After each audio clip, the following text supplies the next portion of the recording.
the biggest news story we've had over the last couple of days is the Daniel Dye suspension. And I don't know exactly what to make of this. I don't know exactly how long his suspension is gonna go on for. It said permanently suspended. Some people were saying. I don't necessarily believe that. He's gonna have to go through sensitivity training, and usually these things go pretty quickly when it comes to the sensitivity training. Some of you may remember what happened with Noah Gregson. He was only out for a couple of weeks, and he was able to come back not too long after his social media incident. And Daniel Dye had another social media incident.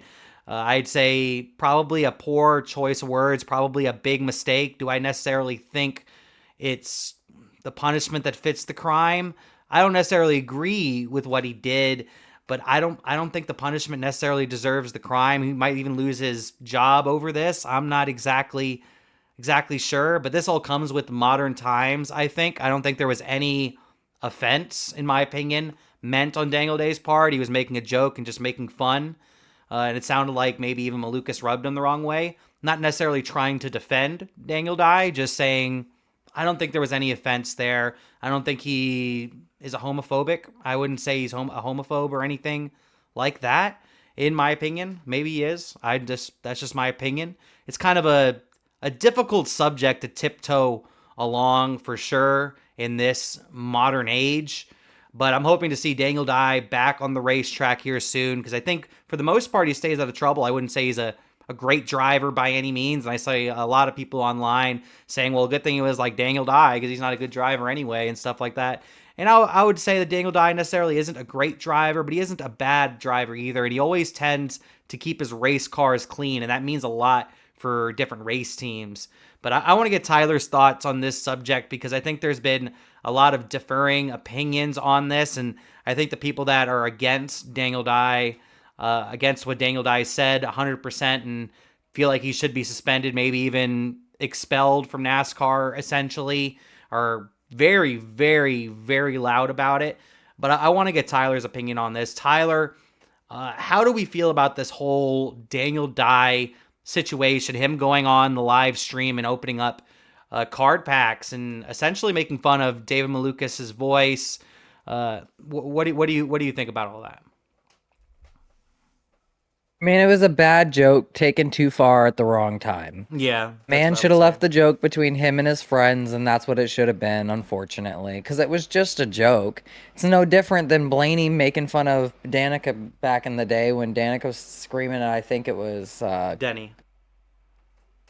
Denny. Yeah, that's right, Denny. So, I mean, like, there's not much of a difference between all of that. Like, you're just poking fun at somebody on the racetrack that's a competitor that you've raced with that you didn't get along with. Like, we've all done that with people that we know, let alone people that we've raced against. So it doesn't really matter at the end of the day how you really feel about each other. It was a joke, and that's where it should be left. I can understand where NASCAR is trying to cover their ass, though. I mean, last thing they need is more people having stupid opinions about, everything in the sport being a stupid hillbilly or anything else. We have a hard enough time defending ourselves with that crap. So I can see where NASCAR is quick to be like, no, we punished him, but at the same time, it's a joke. Like, let's be real, people. Let's calm down a little bit.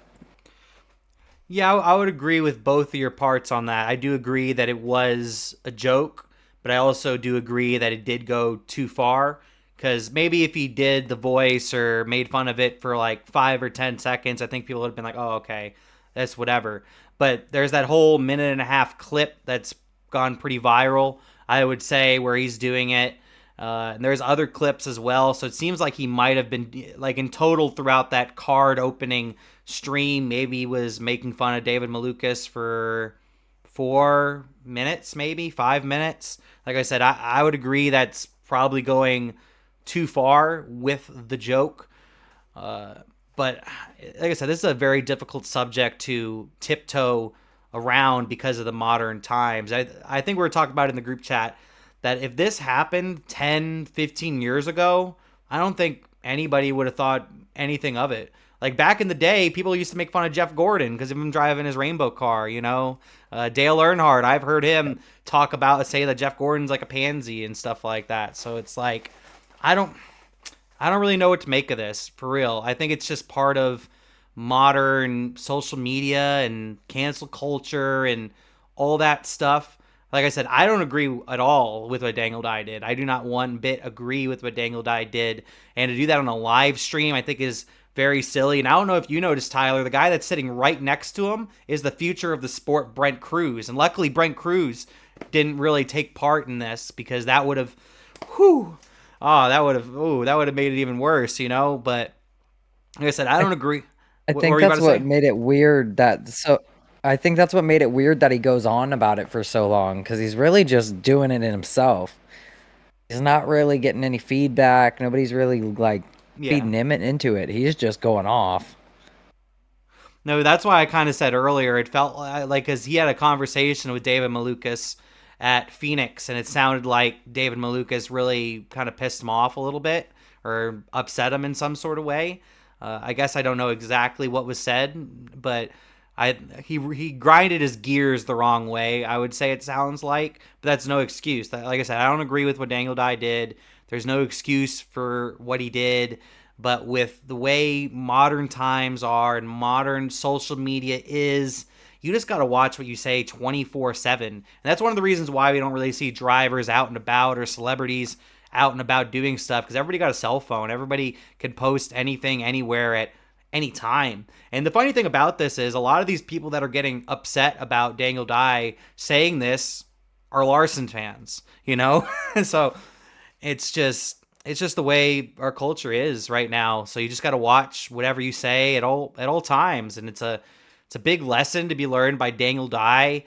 I feel like he like as Matt Collig and Chris Rice. I don't necessarily agree with a lot of the things that they do over there at Collig Racing. I do like a lot of the things they also do over there at Collig Racing. But one thing I will say about them, they just seem overall like very chill, almost like if you're part of their team, like your family, kind of almost like a Richard Childress sort of feeling. Like I don't agree with everything Richard Childress does or says, but I feel like if you're part of his team, you're like family. And I think that's kind of how it is over there at Colleague Racing as well. So I think he will get back into the truck as long as he finishes up his sensitivity program. Because yeah, like I said, I don't agree with what he said. I don't think it was a. I don't. I think it was very idiotic what he did, and I could understand NASCAR covering their ass. I could also understand everybody coming at Daniel Dye, this and that. I could understand all of that.